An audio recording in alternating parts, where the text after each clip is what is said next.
바다 좋아하세요? 바다 좋아하세요? 네. 아까 1부 때는 안 좋아한다고, 좋아한다는 얘기도 안 하고 싫어한다는 얘기도 안 해가지고 성질을 냈는데, 그래도 1부 때 눈치껏 참석하셨던 분들이 대답을 해주시네요. 바다 좋아하세요? 그럼 우리 바닷가로 한번 가봅시다. 이곳이 바다입니다. 소리가 들리십니까? 철썩철썩 파도 소리가 들리십니까? 들리세요? 진짜 들리세요? 우리는 다 제정신이 아닐 수도 있어요. 그럼 향기도 맡아집니까? 바다 내음이 느껴지십니까? 네, 이곳은 바다예요. 근데 우리가 잘 아는 바다가 아니라 비하히로시라는 지역의 바다입니다. 우리가 좀 더 이해하기 쉬우려면 홍해바다예요. 홍해바다에 우리는 지금 와 있는 거예요. 근데 저쪽에 굉장히 많은 사람들의 무리가 우리들 눈에 보이는 거죠. 숫자를 세어보니 손가락으로 셀 수가 없고 발가락을 더해서 셀 수가 없네요. 무려 400만이나 되는 남녀노소의 사람들이 지금 그 바닷가 앞에 모여 있는 겁니다. 왜 모여 있을까요? 그들은 도대체 왜 모여 있는 것이고 그곳에 왜 있는 거고 그들은 지금 어떤 마음과 어떤 생각을 갖고 있을까요? 우리 좀 그들의 마음과 그들의 생각 속으로 좀 들어가 보고자 합니다. 이 그들의 마음과 그들의 생각을 좀 이해하려면 좀 과거로 좀 돌아가야 돼요. 좀 과거로 돌아가 보겠습니다. 이스라엘은 어느 날 갑자기 노예가 됩니다. 노예가 된다는 건 뭐 전쟁에 졌다거나 아니면 뭐 포로로 잡혔다거나 아니면 누군가가 팔았다거나 뭔가 아니면 혈통이 노예거나 뭔가 이런 종류만이 노예가 되는데, 지금 이스라엘 백성들은 어느 날 갑자기 노예가 된 거예요. 왜 노예가 됐냐면 요셉을 알지 못하는 왕이 딱 나오게 됩니다. 근데 여기서 요셉을 알지 못했다는 건 요셉 누구지? 나도 모르겠는데요. 이게 아니라 요셉을 지우고 싶었던 왕, 그러니까 선대의 좋은 왕의 기록들, 그 왕이 얼마나 잘했고 이걸 지워버리고 싶은 그 지도자가 나온 거예요. 그 정권이 바뀌게 된 거죠. 그래서 그 왕은 요셉이라는 사람의 이름을 막 지우고 싶었단 말이에요. 근데 이 이름이 거론될 때마다 눈의 가시처럼 보이는 자들이 있는데 그게 바로 이스라엘 백성들이었다는 거죠. 왜냐하면 이스라엘 백성은 요셉의 후예예요. 분명히 비천한 신부님에도 불구하고 애굽인들과 동등되게 살았단 말이에요. 근데 그렇게 살게 된 이유가 뭐냐면 요셉 때문인 거예요. 그러니까 요셉이 그들을 보게 되면 생각이 날 수밖에 없는 거죠. 그래서 이 정권에서 어떤 일을 하게 되냐면 노예로 만들어 버리는 거예요. 비천한 자다 그러면서 요셉을 지워버리는 거죠. 그리고 또 이들이 눈에 까신 이유가 두 번째는 뭐냐면 숫자가 너무 늘어나는 거예요. 아이들을 너무너무 많이 낳기 시작하는 거예요. 그러니까 숫자가 늘어난다는 건 뭐냐면 그 손에 칼이 쥐어지고 그 앞에 유능한 리더가 세워지는 순간 지금 있는 왕의 목을 칼로 위협할 수 있는 존재들이 된다는 거죠. 반란을 일으킬 수 있는 자들이 된 거예요. 그래서 이들을 철저하게 노예로 만들어버려요. 심한 노역을 시키는 거죠. 너희들은 노예야, 너희들은 노예야. 그리고 날마다 감당할 수 없는 노동을 그들에게 짊어지게 하면서 그들을 철저하게 노예로 관리하고 억누르려고 하는 거죠. 이에 더해서 숫자가 계속 늘어나니까 남자아이들은 다 죽이도록 시키는 법까지 이들은 만들면서 이스라엘이라는 자들 핍박하고 박해하고 그들을 노예로 만들어버리고 그들을 없애버리려는 노력을 애굽은 본격적으로 하게 되는 거예요.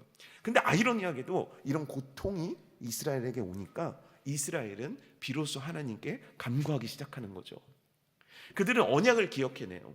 그들은 야곱을 통해 들었던 하나님의 말씀을 기억하게 되는 거죠. 야곱이 가나안에서 애굽으로 이렇게 올 때 불안하고 걱정되니까 기도를 하거든요. 하나님 이거 가도 되는 겁니까? 근데 그때 하나님께서 야곱에게 약속하신 두 가지가 있어요. 첫 번째는 뭐냐면 걱정하지 마. 내가 이들을 민족으로 만들어줄게. 70몇 명밖에 안 되는데요? 아니 걱정하지 마. 내가 민족으로 만들어줄게. 두 번째는 뭐냐면 내가 반드시 이들을 끌어가지고 가나안 땅으로 데리고 갈 거야. 너 걱정하지 마.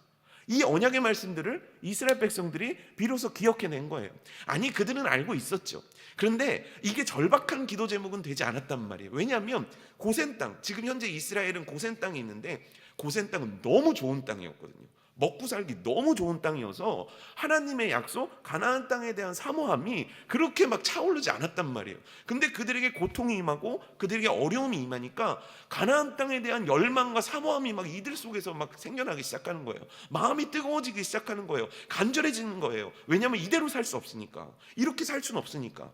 그리고 그들은 기도해요. 그리고 하나님은 드디어 역사하시는 거죠.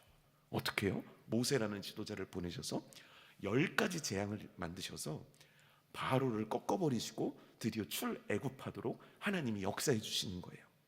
이게 출애굽의 역사였단 말이에요. 그러면 지금 출애굽하는 이스라엘 백성들의 기분은 어떨까요?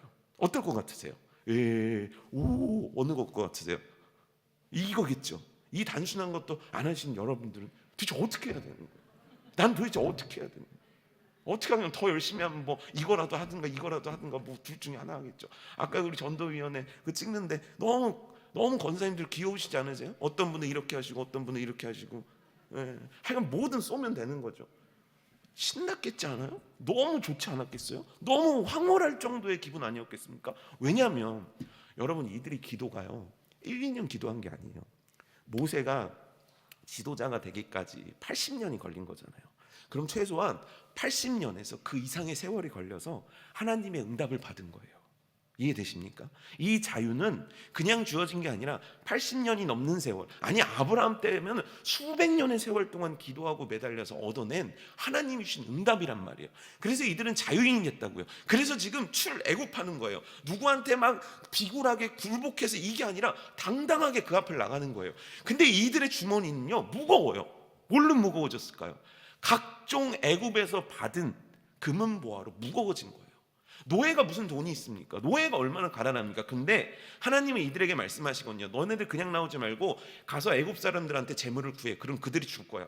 그랬더니 아무것도 없었던 빈궁했던 자들이 부자가 돼서 나오는 거예요. 그들의 수레에는, 그들의 자루에는 어마어마한 애굽의 금은보화들이 잔뜩 실려 있는 거예요.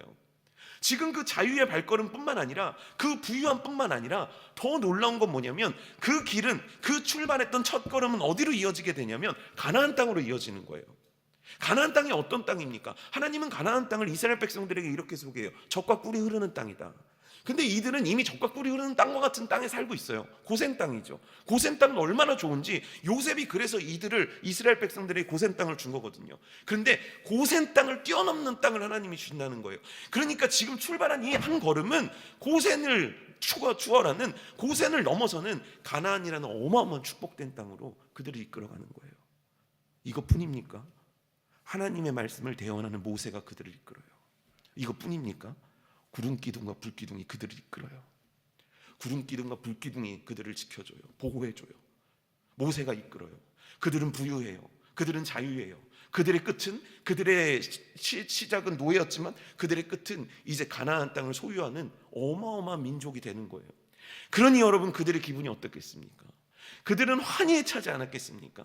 그들은 감격에 채워오르지 않았겠어요? 그들은 너무 기뻐 뛰고 어쩌지 못하는 그런 황홀감에 빠져 있는 게 그들의 심정 아니었겠습니까? 그럼 이 마음이 당연히 오래 가야 되는 거 아닙니까? 이 마음이 계속 가야 되는 거 아니에요? 그 좋은 마음, 그 기쁜 마음, 그 신나는 마음이 어떤 상황이 겹친다고 할지라도 변화될 수 없는 거 아닙니까? 그런데 놀랍게도요, 홍해 앞에서 그들의 마음은 확 돌아서 버려요. 하나님이 그렇게 역사해 주신 그 기쁨들, 하나님이 그렇게 역사해 주셨던 그 황홀함들, 하나님이 역사해 주신 그 환희들은 다 사라져 버려요. 일순간 완벽하게 사라져 버려요. 왜일까요? 우리는 그것이 홍해 바다 때문이라고 생각해요. 아니에요. 사실 홍해 바다를 가든 다른 곳에 가든 이스라엘 백성들은 잘 몰라요. 지금 하나님께서 이끄신 대로 가기 때문에 그들이 도착한 홍해 바다는 그렇게 그들에게 큰 문제가 되지 않아요. 왜냐하면 그곳에서 하나님이 시킨 일을 또 하면 되니까요. 홍해 바다를 갔다가 또 다른 길로 돌아서 가게 하는 게 하나님의 뜻일 수도 있으니까요. 그런데 홍해 바다는 아무런 그들에게 문제가 될 수 있는 게 아니에요. 문제는 뭐냐면 뒤에 쫓아오는 애국군들이었어요. 바로가 애국군대를 모아요. 600명의 최정예를 모은 다음에 애굽에 있는 모든 전차들을 모아요. 그래서 그 전차들로 하여금 지금 이스라엘을 추격하는 거예요. 이스라엘이 그게 보이는 거예요. 점점점 그들에게 가까워짐을 보는 거예요. 앞에는 홍해 바다네, 뒤에는 애국 군대네. 그래서 그들이 갖고 있었던 모든 주님을 향한 환희들은 한순간에 사라져 버려요. 그리고 그들의 마음속에 무엇이 남았을까요? 10절에 보면 심히 두려워했대요. 그들에겐 두려움이 임하기 시작해요. 그리고 이 두려움은 점점점 커지면서 이스라엘로 하여금 분노하게 만들어요. 11절 읽어드릴게요. 애굽에 매장지가 없어서 당신이 우리를 이끌어내어 이 광야에서 죽게 하느냐. 이들의 불안감, 이들의 두려움은 분노로 이어지게 돼요. 이 분노는 무엇으로 연결되냐면 원망으로 이어지게 되고, 이 원망은 포기로 이어져요. 12절에 그렇게 나와 있는데요, 우리가 애굽에서 당신에게 이른 말이 이것이 아니냐, 이르기를 우리를 내버려 두라. 우리를 좀 내버려 두세요. 우리가 애굽 사람을 섬길 것이라 하지 아니하더냐. 이게 말이 되는 소리입니까? 언제 내버려 두라고 그랬어요? 기도할 때는 언제고, 매달릴 때는 언제고, 왜 우리를 이곳까지 데려갔습니까? 당신이 우리를 데리고 와서 우리가 이렇게 고생하는 거 아닙니까? 우리 좀 내버려 두세요. 우리는 애굽인들을 섬기겠습니다. 이게 지금 무슨 얘기입니까? 하나님의 꿈, 하나님의 비전, 하나님이 그들에게 주신 그 놀라운 것들을 이들은 두려움 때문에, 쫓아오는 애국군 때문에 다 버려버리게 된 거예요.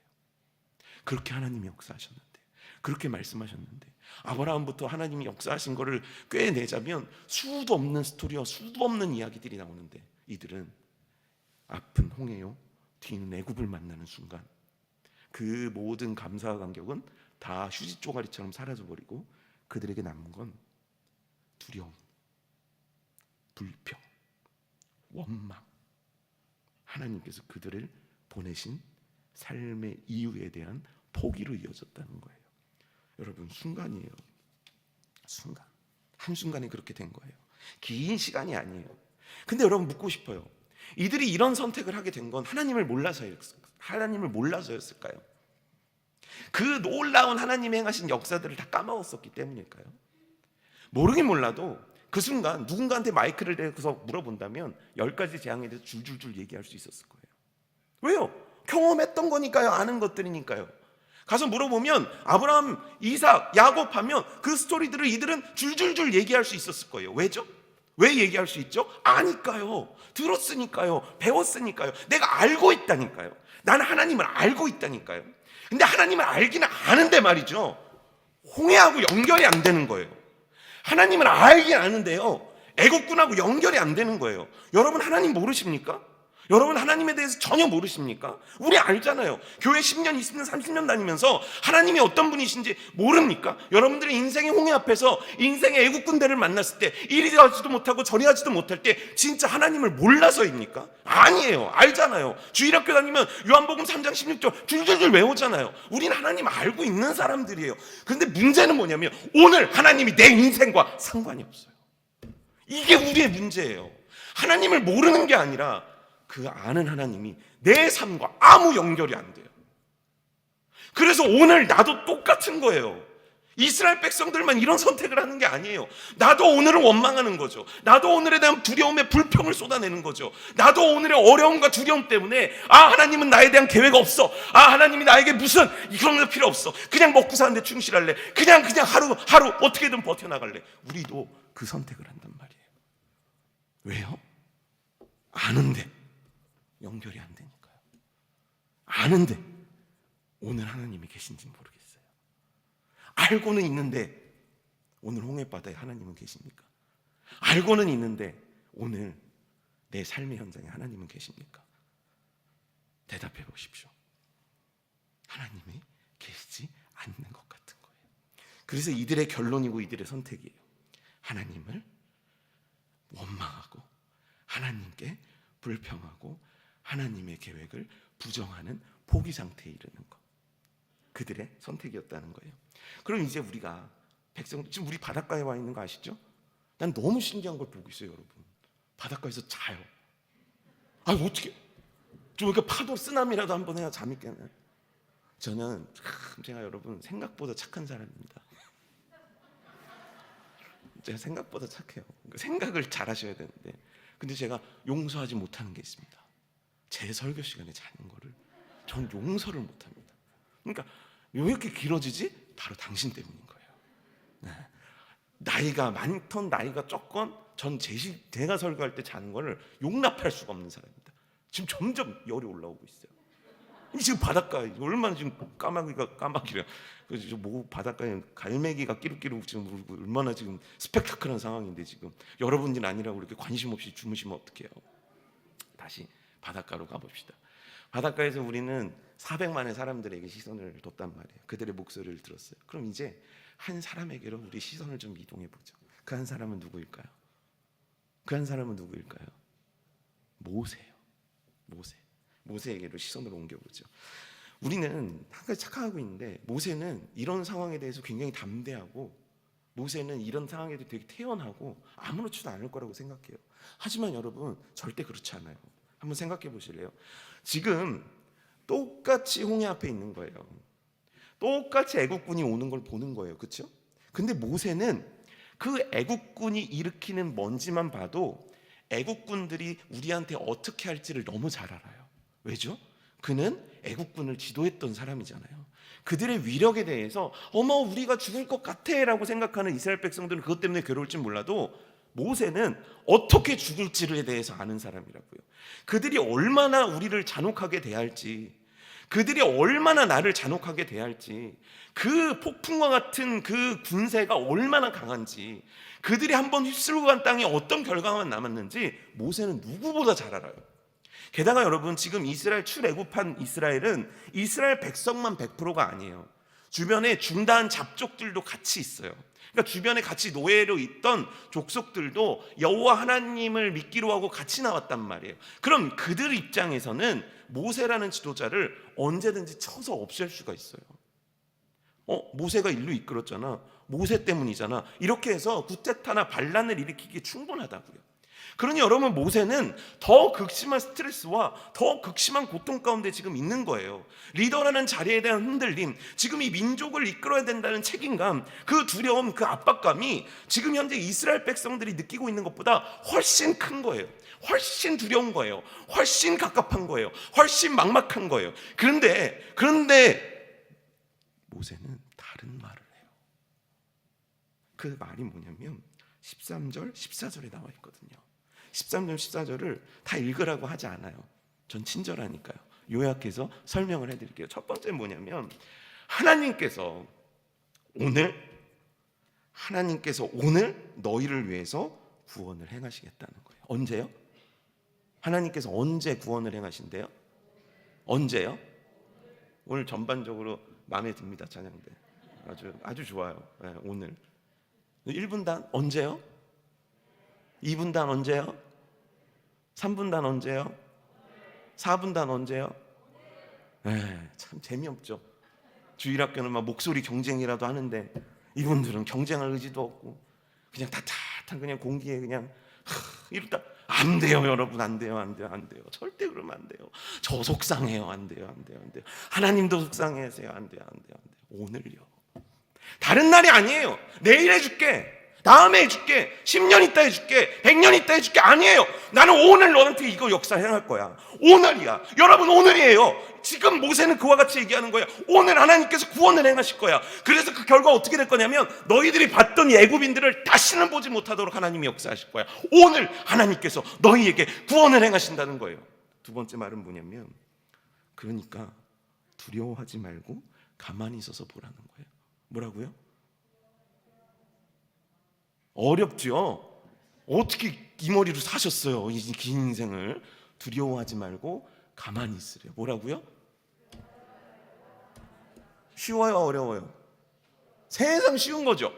가만히 있어, 얼마나 좋습니까? 근데 어려워요. 왜냐하면 이스라엘 백성들이요, 처음에 이 상황에 딱 들이닥쳤을 때 제일 먼저 했던 행동은 원망도 아니고 불평도 아니었고 두려움도 아니었어요. 사실 그들이 처음 보였던 반응은 하나님께 부르짖는 거였어요.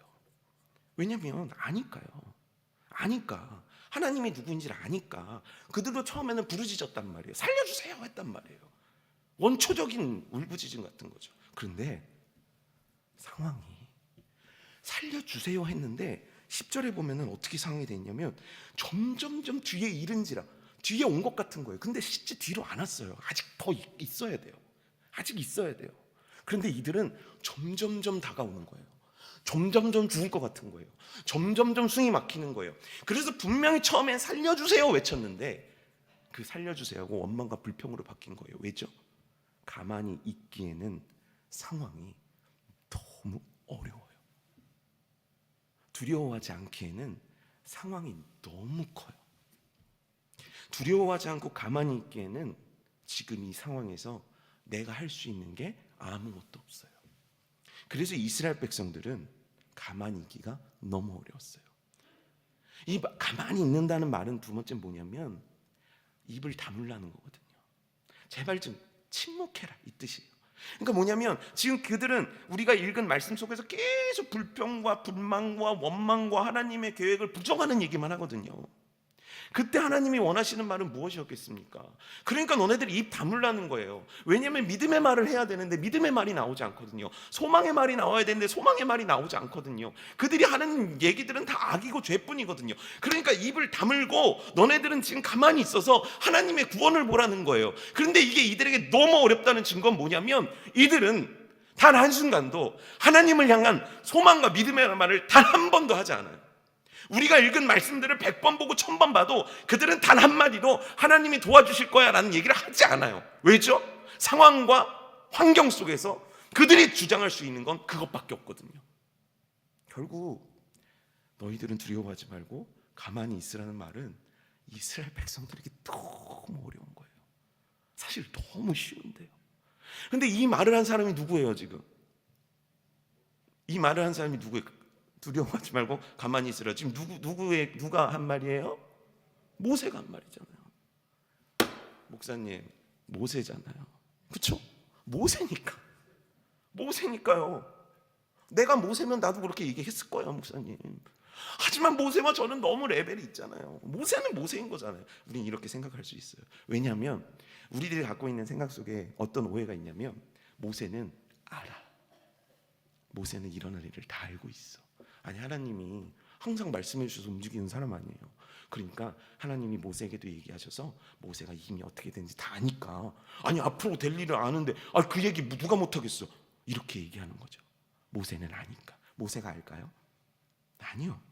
15절을 보면 하나님이 모세를 다그치세요. 너 왜 가만히 있어? 너 왜 그렇게 있는 거야? 빨리 지팡이를 꺼내서 바다를 가리키라고 얘기를 해요. 왜죠? 모세도 지금 상황이 너무 당황스러운 거예요. 이스라엘 백성들의 반란, 애국군이 온 바다를 봤을 때 두려움 똑같이 느끼고 있는 오감이란 말이에요. 그 상황 속에서 모세도 어쩌질 못해요. 하나님이 말씀하셨음에 그때 모세가 움직여요. 실제 성경을 보면 하나님이 모세에게 모든 걸 얘기해 주시고 모세의 앞길에 대해서 모든 걸 말씀해 주시지 않으세요. 모세도 가라 하니까 간 거예요. 만나니까 만난 거예요. 그 상황 속에 모세도 어찌할 바 모르는 환경과 상황을 얼마나 많이 만나는지 몰라요. 모세도 다 알기 때문에 이와 같은 얘기를 하는 게 아니라는 거예요. 모세도 모든 걸 알고 있기 때문에 이와 같은 믿음의 고백을 하는 게 아니라는 거예요. 모세도 모든 것들을 알고 있기 때문에 이와 같이 하나님을 향한 기대의 말을 하고 있는 게 아니에요. 그런 모세는 무엇을 알고 있길래 이런 얘기를 하냐가 우리에게 중요한 거죠. 모세는요, 다른 건 다 모르겠는데 딱 하나 알고 있는 게 있어요. 지금 이곳에 하나님이 우리와 함께 하신다. 뭐라고요?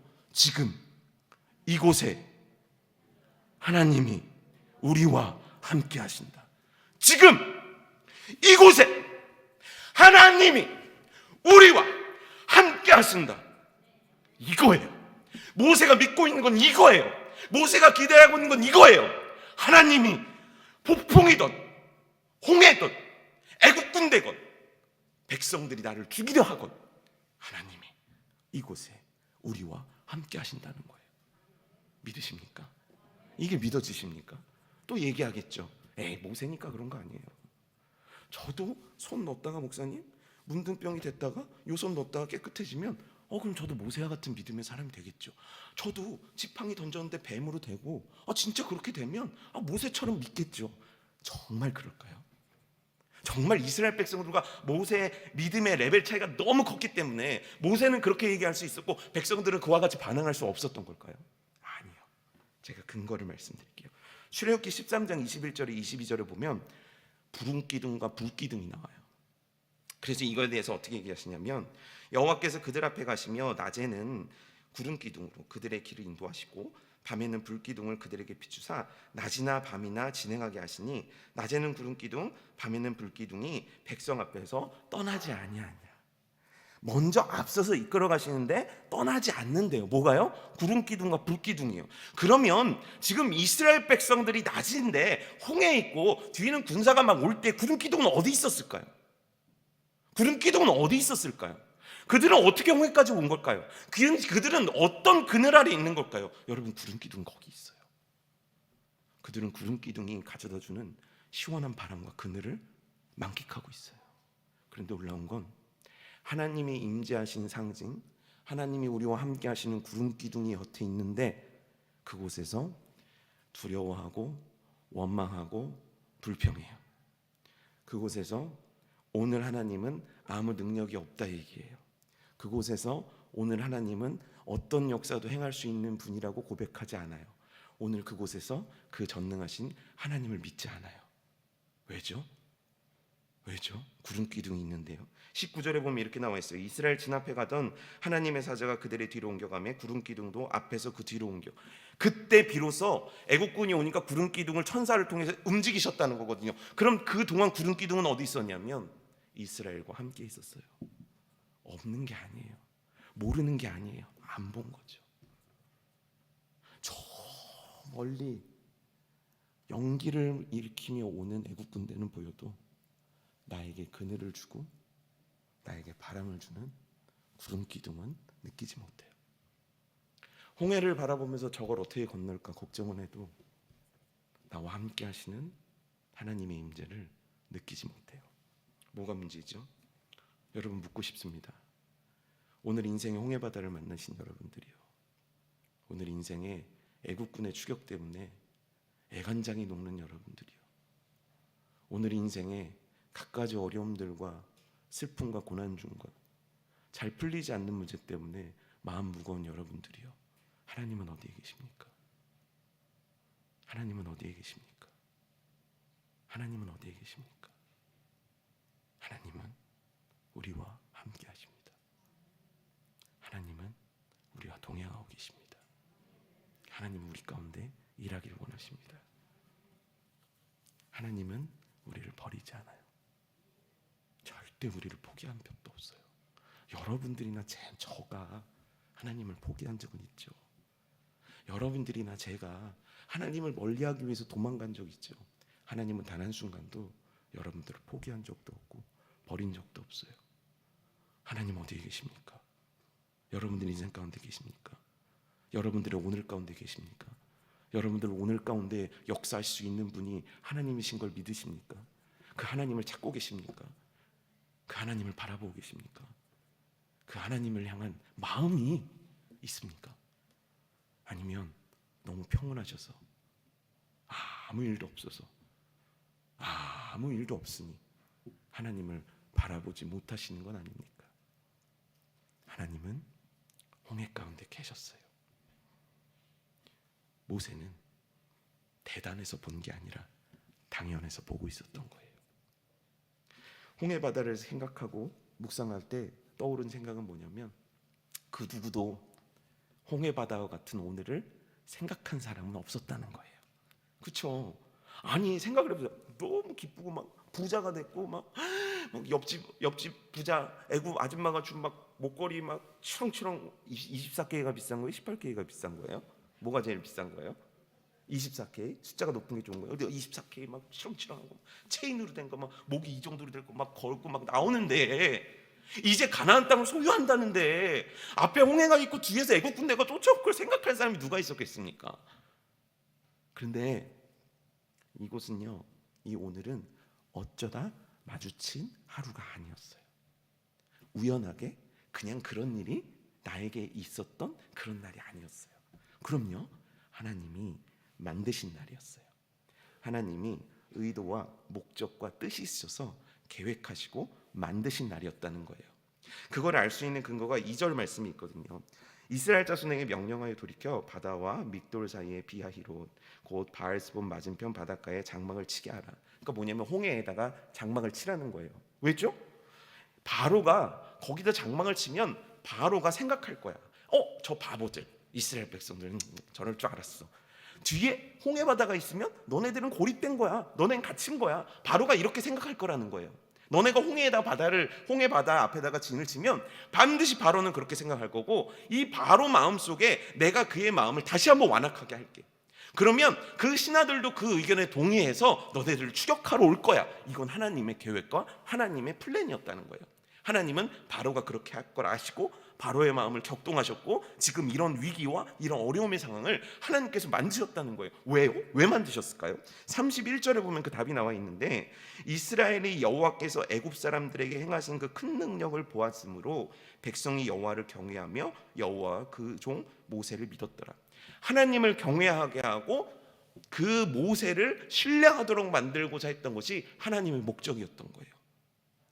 하나님을 경외하고 하나님이 보낸 하나님의 사람 모세를 존중하고 그의 뜻에 순종하게 만들려는 게 하나님의 1번 계획이었다는 거예요. 또 2번 목적이 있어요. 그건 뭐냐면 18절에 나오거든요. 내가 바로와 그의 병거와 마병으로 말미암아 영광을 얻을 때에야 애굽 사람들이 나를 여호와인 줄 알리라. 이게 뭐죠? 바로는요, 두 손 들었지만 그게 하나님을 향한 항복은 아니었다고요. 진짜 하나님 앞에 굴복한 게 아니었다고요. 애굽도 마찬가지예요. 하나님 앞에 굴복하지 않았어요. 근데 하나님은 나 여호와 앞에 그들을 굴복시키겠다는 거예요. 심판하시겠다는 거예요. 그래서 이와 같은 상황을 만드셨다는 거예요. 세 번째는 뭐냐면 13장 17절에 나와 있는데, 이 내용이 뭐냐면 바로가 백성들을 보낸 후에 블레셋 사람의 땅의 길은 가까울지라도 하나님이 그들을 그 길로 인도하지 않으셨으니 이는 하나님이 말씀하시기를 이 백성이 전쟁을 하게 되면 마음을 돌이켜 애굽으로 돌아갈까 하셨습니다. 이게 무슨 얘기냐면, 이렇게 라암셋에서 쭉 내려오다 보면 홍해까지 가는 길에 숫곳이라는 지역이 있어요. 그럼 거기서 쫙 틀면 육로로 이어져요. 육로로 가나안 땅까지 쭉 갈 수 있어요. 이 지역이 왜 우리들에게 익숙하냐면, 아브라함도 애국 갈 때 이 길로 갔고요, 야곱도 가족들 데리고 이 길로 들어갔어요. 그러니까 이스라엘 백성들은요, 그 길이 육로로 이어진 길이라는 걸 잘 알아요. 근데 하나님께서 그 길로 인도를 안 하셨다는 거예요. 왜냐하면 그 길로 400만이나 되는 군사들이 가게 되면 이방 민족들이 너희들을 노릴 거라는 거예요. 그래서 너희들은 할 수 없이 전쟁이란 걸 하게 될 텐데, 그 전쟁이 일어나게 되면 그 전쟁에 겁을 먹고 너네들이 빠른 길로 애굽으로 도망을 갈 수 있다는 거예요. 아직 전쟁의 경험이 없어요. 이들은 노예밖에 안 했으니까요. 평생 벽돌만 만들던 사람들이 어떻게 총과 칼을, 총은 없었죠, 칼과 창을 들고 전쟁할 수 있었겠습니까? 안 되잖아요. 결국 하나님은 이들을 보호하시기 위해서 다른 길을 택하신 거고, 그곳이 홍해였던 거예요. 정리가 되십니까? 정리해보죠. 하나님은 결국 이들을 살리려고 그곳으로 이끌어 가신 거예요. 하나님은 결국 가장 좋은 걸 주시려고 그 길로 인도하신 거예요. 하나님은 결국 가장 하나님의 선하신 뜻을 이루기 위해서 그곳으로 인도해 가신 거예요. 하나님은 우리를 죽이려 인도하시는 분이 아니에요. 하나님은 우리를 버리시려고 그곳으로 데리고 가신 분이 아니에요. 하나님은 우리들에게 어려움을 주시고자 그 말씀을 하시는 분이 아니에요. 하나님은 오늘도 우리에게 가장 좋은 것으로 주기 원하시는 분이에요. 악한 부모라도 자녀에게 좋은 것으로 줄 줄 알거든. 이게 무슨 얘기죠? 아무리 악하고 못난 부모도 자식에게는 좋은 걸 주고 싶어하는 게 부모 마음이라는 거예요. 부모 마음이 그렇다는 거예요. 여기 계신 수많은 부모 여러분 그렇지 않아요? 진짜 그렇지 않습니까? 제가 자녀들을 데리고 어디지? 아웃백 스테이크하우스라는 아주 비싼 가게에 가게 됐어요. 윤호 생일이었나? 그래서 가게 됐어요. 그래서 이제 가가지고 패밀리 세트면은 패밀리가 먹고 배불러야 되잖아요. 그게 이제 패밀리라는 이름이잖아요. 그래서 전 당연히 패밀리면 우리는 패밀리니까 잘 먹고 올 수 있겠구나 이렇게 생각을 했죠. 이게 웬일입니까? 아이들이 너무 잘 먹는 거예요. 조금 있다 보니까 부글부글 이렇게 끓듯이 스테이크가 한 덩어리가 쫙 나오는 거예요. 이야. 그래서 그걸 제가 쓰는 거죠. 먹고 싶었겠어요? 안 먹고 싶었겠어요? 그렇죠. 먹고 싶겠죠. 그렇죠. 사람이 그런 거 아닙니까? 그러면 어떻게 해야 돼요? 저기 하나 더 뭐 근데 그 정도까지는 또 배짱이 안 돼가지고 어떻게 했는지 아십니까? 다 놔주는 거예요. 아빠 안 먹어? 너무 궁상 맞다 이러니까 아빠는 배불러. 아니 하나 시켜 먹으면 되지. 근데 아빠 마음이란 게 그렇게 되더라고요. 참 못난 부모라는 거 아는데 내 자녀에게는 하나라도 더 좋은 거 먹이고 싶더라고요. 그렇죠? 아버지는요, 우리 아버지 하나님은요 어떻다고 생각하십니까? 우리는 하나님을 너무 몰라요. 하나님의 마음에 대해서 너무 관심이 없어요. 하나님의 뜻에 대해서 너무 무지해요. 악한 부모라도 자식에게 좋은 걸 줄 줄 알거든. 하물며 내가 어떡하겠니? 하물며 내가 어떡하겠니? 이게 하나님의 말씀이에요. 이게 하나님 아버지의 마음이라고요. 이게 하나님 아버지의 뜻이라고요. 오늘 위기는 죽으라고 준 게 아니라 살라고 준 거예요. 하나님은 그래서 말씀하시는 거예요. 왜냐하면 하나님은 살리는 분이니까요. 하나님은 살리기 원하시는 분이니까요. 그게 어떤 오늘일지는 모르죠.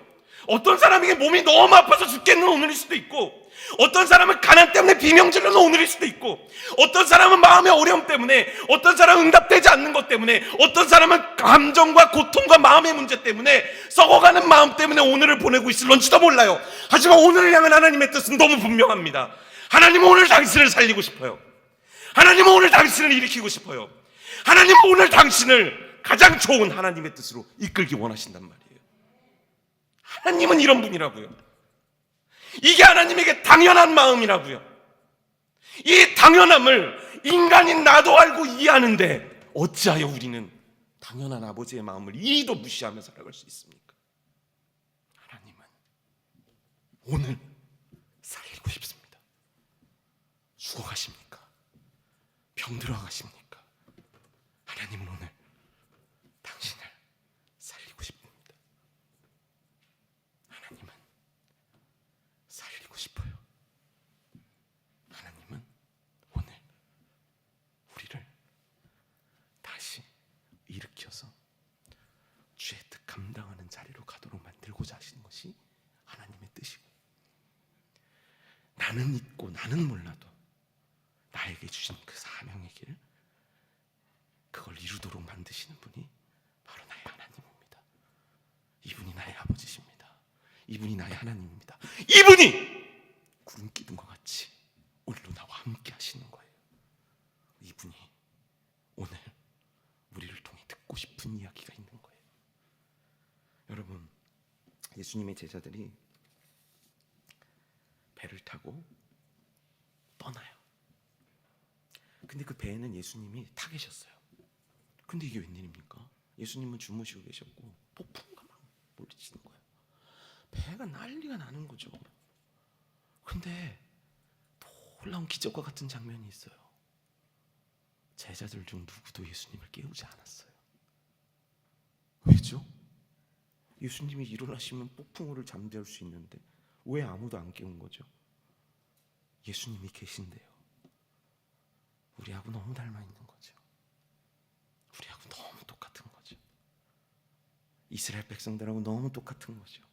그곳에 계신데, 오늘 홍해를 가르고 싶은데, 오늘 대역사를 만들고 싶은데, 오늘 예수님이신 하나님께서 그 배 위에서 일어나서 폭풍우를 잠재우기 원하시는데, 그 누구도 그 하나님께 간구하고 그 하나님의 뜻을 구하며 그 하나님께 매달리는 자가 없었다는 거예요. 이게 참으로 아이러니한 것이고, 이게 참으로 놀라운 사실입니다. 우리는 내가 중요해요. 내 이유가 굉장히 중요한 사람들입니다. 폭풍우가 있잖아요, 하나님. 그러니까 저는 이럴 수밖에 없어요. 그래요.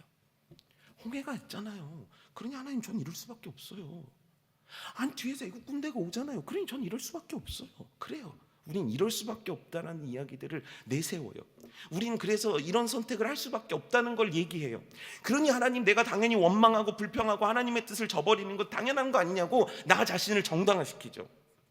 그리고 우리가 빼놓지 않고 하는 말이 있어요. 연약해서요. 내가 연약해서요. 연약하십니까? 연약하십니까? 전 정말 연약합니다. 지금 생긴 것도 연약하게 생기지 않았습니까? 목소리가 너무 죄송해요. 그 청년 집회 때 또 나름 열심히 한다고 했다가 목이 아직 돌아오지 않아가지고 약간 이렇게 좀 칼칼한 목소리가 들리는데, 이것도 또 겨울바람에 또 잘 어울리는 목소리 아니겠습니까? 여러분, 연약하십니까? 연약하세요? 아이는 연약해서 엄마 아빠를 원망하지 않아요. 아이는 연약해서 엄마 아빠를 찾아요. 아이는 연약해서 엄마 아빠한테 매달려요. 아이는 연약해서 엄마 아빠를 의지해요. 연약하세요? 정말 연약하십니까? 그래서요. 그래서 어떻게 하고 계십니까? 그래서 여러분들의 삶은 그래서 여러분들의 오늘은 무엇으로 채워가고 계십니까? 잠시 생각해 보실래요? 홍해바다에서, 폭풍을 치는 배 위에서 하나님이 정말 듣고 싶었던 이야기는 무엇이었을까요? 하나님이 정말 원하는 자녀들의 목소리는 어떤 목소리였을까요?